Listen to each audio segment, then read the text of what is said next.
Guess what just broke the meta? All right, you guys, welcome back to the channel. We got a purple-black deck profile for you guys. I know this is a sleeper deck, keep in mind, so a lot of people didn't expect this deck to perform the way it's been performing. I saw how the deck plays, I really like it, and we're gonna cover it in today's deck profile, so let's get into it. Before we begin, you guys, make sure to please like, comment, and subscribe. We really need those subscriptions. We do appreciate those that are currently subscribed and the ones that end future subscriptions, so let's get into the deck profile. All right, guys, so for those that don't know, this is the leader that came out of OP09, is one of the leaders that wasn't seen too much, hasn't seen too much play because it is a 4-life leader, not only because that was like a 5-life leader format, and also the effect wasn't that prominent back then because it didn't have much support, and purple has gotten so much support now that the purple color is so dominant. We don't really play any black cards in this deck. You could play the black Sanji from the starter deck. Well, it's an SP from one of the recent sets. I don't remember the starter deck, but he's like floating in the sky. But that Sanji is it pops a 5 or less if you have a 6 or more on the board, I believe. So that's like the only real like black card you could play in this deck, but it's mostly just primarily just purple cards. So this deck really tries to accelerate the Dawn, so you can spam out big bodies and really control the board big bodies. It's not like, it's kind of like a rush deck in a sense, like an aggro deck mixed with like a ramp deck mixed with like, it's just trying to kill your opponent quick, but also pump your leader to 7k, which is crucial. I know in the format they say 7k is not really that good, but it does save you a lot of counter power in the long run. So the new Beer Luffy, we'll get into that too. That card really changes the deck from the new structure deck. So again, let's showcase the leader. It says Dawn ×1. All of your characters gain +1 cost. Why is that important? Now Lin cannot bottom life or top life your cards and other creatures that rely on cost levels. Your turn, once per turn, when 2 or more Dawn cards are on your field, remove are returned to your Dawn deck. Add up to 1 Dawn active and 1 Dawn rested. So it sounds troll at first, but once you get into it, like, it makes sense. So and it lets you put that Dawn under, because now you're getting your Dawn back. So that's how you mitigate that. So this is the finisher of the deck. A lot of people do play 1. You don't have to play it, but there's some matchups where this really comes clutch, having in your deck certain lines you can do.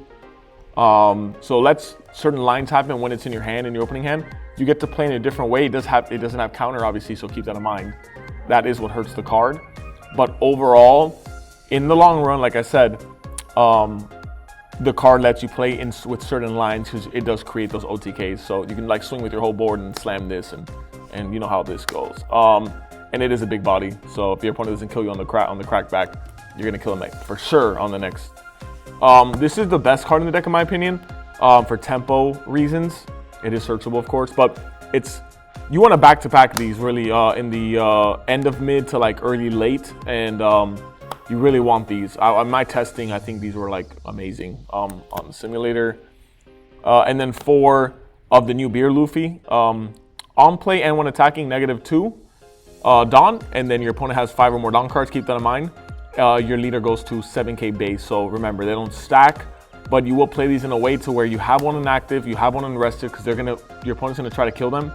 So always make sure you keep these on the board 2 at a time, and that's how you kind of play with these kind of 2 at a time in a sense. So remember, these are super crucial to the deck. And making sure your leader's boosted up.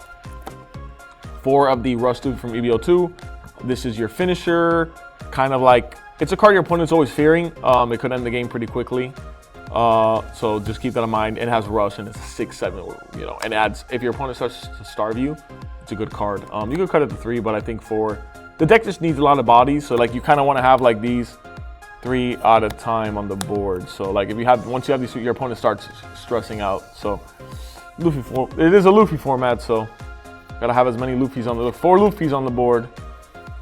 So you gotta have all your Luffys on the board. 3 Sanjis, you could play 4 if you guys like. Helps rest the character, and then turns on your leader because you can return 1 or more.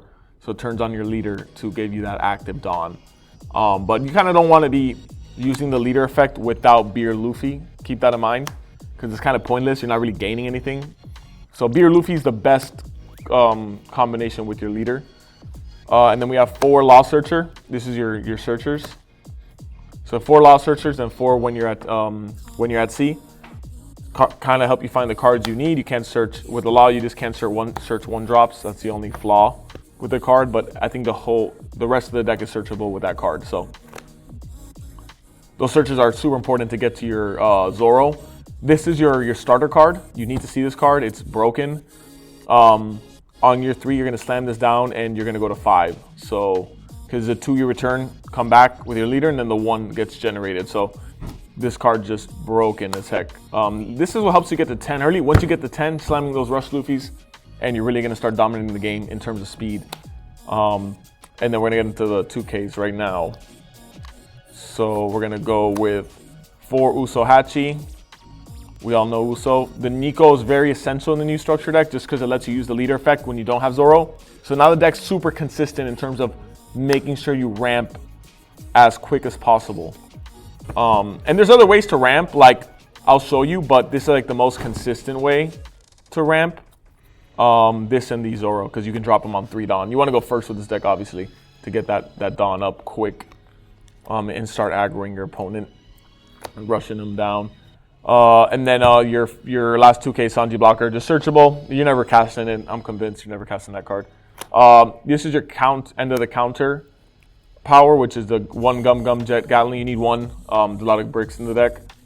So you just need 1. You could play 2. It's up to you, but we all know what Giant does. And then we have the 4 Frankies. This is another way to use the leader to Dawn 2 and get them back. So really good card to use with the leader. So you're not really losing anything. You're just drawing. It's the best blocker in this deck. The only blocker I'd probably play. I don't like the Chopper too much. And then the Gamma Knife. You need this for certain matchups to use this Kid and like a lot of creatures that are annoying and searchable. So you could, like I said, you could play 2, but it gets bricky. So you could keep it at 1. But those decks that try to do those big bodies, you just want to have like multiples of these on the board swinging at your opponent because you're going to get this out really early on. So keep that in mind. And then of course you have this bad boy to like clear stuff as well. So like you want to swing with your board, slam this down, and then your opponent's like, oh shit, this card's coming in hot. So that's the deck profile, you guys. This is definitely tier 1 status with the structure deck. The Nico and the Luffy really give it more legs to stand on that the deck didn't have prior. Basically 8 new cards. And like I said, the Beer Luffy gives the deck a reason now to be played. Without Beer Luffy, your leader's just a 5k, you know, whatever. Nothing special about it. So said you need to maximize on ways to search Beer Luffy. You can even, if you don't like this card and you don't like Gamma Knife, you couldn't just throw in the 4 drop Zoros to make it more consistent, the 4 drop that searches. If you want to go that route to get your Beer Luffy. But I usually always find myself having it. But if you want to just maximize on ways of having Beer Luffy, that is definitely one way to do so. And then you're drawing cards with your Luffy 9 drop. So, like I said, you guys, thanks for watching the video. Any comments, likes, any comments about the deck, anything you want to bring my way, please comment down. But make sure you guys subscribe. We need those subscriptions. We are going to be uploading as much content as possible, but we need your guys' subscriptions to do so. So thank you.